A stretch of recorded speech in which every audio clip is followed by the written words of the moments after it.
ئاڵا هێندەی خودی مێژوو دێرینە و سەرچاوە مێژوویەکان باز لەوە دەکەن دانیشتوانی کۆنی میسر یەکەم کەس بوون کە ئاڵایان دروست کردووە.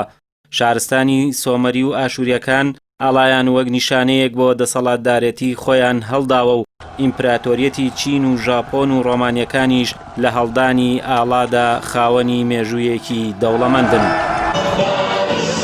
گەلی کوردیش وەک گەلێکی دێرینی نیشتەجێی کوردستان پاش دامەزراندنی دەوڵەتی ماد بوونەتە خاوەنی ئاڵای خۆیان و ئاڵاکەیان بە ڕەنگی زەرد بووە و هێمای هەڵۆی لەسەر بووە وەک ئاماژەیەک بە کەشوهەوای کوردستان و نەبەردی جەنگاوەرانی دەوڵەتی ماد. بە درێژایی مێژووش خێڵ و میرنشین و حکوومەتە ناوچەیەکانی کوردستان خاوەنی جۆرێک لە بەیرەق و ئاڵای خۆیان بوون و لە مێژووی هاوچەرخی کووردا چەند ئاڵایەک وەک نیشانە و ئاڵای جوڵانەوەی سیاسی کوردستان نەمایش کراون. دیارترینەکانیان بریتین لە ئاڵاکەی شێخ مەحموود، ئاڵاکەی شۆڕشی ئارارات و خۆی بوون، ئاڵای کۆماری مەهاباد و ئاڵای هەرێمی کوردستان.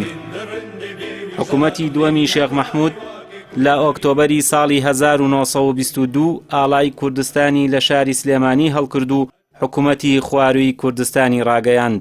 ئەو ئاڵایی کە لەلایەن حکوومەتی خواروی کوردستانەوە بە ڕێبەرایەتی شێخ مەحموود هەڵکرا زەمینەیەکی سەوز و مانگێکی سپی لەسەر ڕەنگی سوور لە ئاڵاکەدا دەبینرا. ئاڵای ئەمڕۆی هەرێمی کوردستان کە لە پەرلەمانی کوردستانەوە دەنگی لەسەر دراوە زۆر لە ئاڵای کۆمەڵەی خۆی بوونەوە نزیکە، بگرە تەنها لە تیشکی خۆرەکەدا نەبێت هەمان ئاڵای کۆمەڵەی خۆی بوون و شۆڕشی ئارالاتە کە لە ساڵانی 1920دا هەبوون. کۆماری کوردستانیش لە مەهاباد ئاڵایەکی تایبەت بە خۆی هەبوو کە لە ڕۆژی هەفتەی کانونی یەکەمی ساڵی 1946 لە شارەوانی شاری مەهاباتی پایتەختی کۆماری کوردستان لە جێگەی ئاڵای ئێران هەڵکرا. ئاڵاکەی کۆماری مەهاباتیش سێ ڕەنگە و قەڵەمێک و خۆرێک و گوڵەگەنمێک بە دەوریتا لە ناوڕاستی ئاڵاکەتا دەبینرێن. بەڵام ئاڵاکەی ئەمڕۆی هەرێمی کوردستان ڕەنگی سوور لەسەرەوە و ڕەنگی سەوز لە خوارەوە و ڕەنگی سپی لە ناوڕاستا لە خۆ گرتووە و لەسەر زەمینە سپیەکەش خۆرێکی زەرد دەدرەوشێتەوە. لە دوای پێگەێنانی حکوومەت و پەرلەمانی کوردستان لە ساڵی 1992 ئاڵاکە لەلایەن بەشێک لە ڕێکخرا و دەستگاکانەوە هەڵکرا و بەکاردەهێنرا، بەڵام لە ڕێکەوتی 11 1999 بە یاسای ژمارە 14 و بە بڕیاری ژمارە 28 لەلایەن پەرلەمانی کوردستانەوە بە ڕەسمی وەک ئاڵای کوردستان ناسێنرا کە تیشکی خۆرەکەی 21 تیشکە و لە 4 ڕەنگی سوور و سپی و زەرد و سەوز پێک هاتووە.